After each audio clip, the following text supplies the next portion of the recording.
இன்றைக்கி நானும் ஸ்னோவும் இங்கே ஆவினுக்கு வந்தோம். ஆவின் பால் போட்டுக்கு ஸ்னோ வந்து பார்த்தீங்கன்னா பால் குடிக்கணும்னு ஒரே இடம் பிடிக்கிறான். அவனுக்காக அந்த அண்ணன் பால் ரெடி பண்ணிகிட்ருக்காரு. ஆமாம், இரு ஸ்னோ, இரு, வெயிட் பண்ணு, ஓகேவா? பால் ஆற்றுறாரு, அண்ணன் ஆற்றிக்கிட்டே இருக்காரு. ஏன்னா சூடாக கொடுத்தா வாயெல்லாம் சுட்டுரும், அதனால் ஆற வச்சு கொடுத்தாரு நல்லா குடிப்பார். Snow waiting. ஸ்னோவுக்கு ரெடி, வந்து விட்டது. இரு ஸ்னோ, இரு கீழே எடுத்துகிட்டு வர, வெயிட் பண்ணு.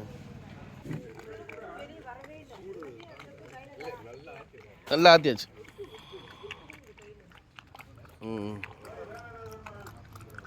வெரி குட், குட் பாய். அவ்வளோ வெரி மாப்பிள்ளைக்கு. பார்க்குறாங்க எல்லாரும். பிடிச்சாச்சா? குட் பாய். அவ்வளோதான், காலி.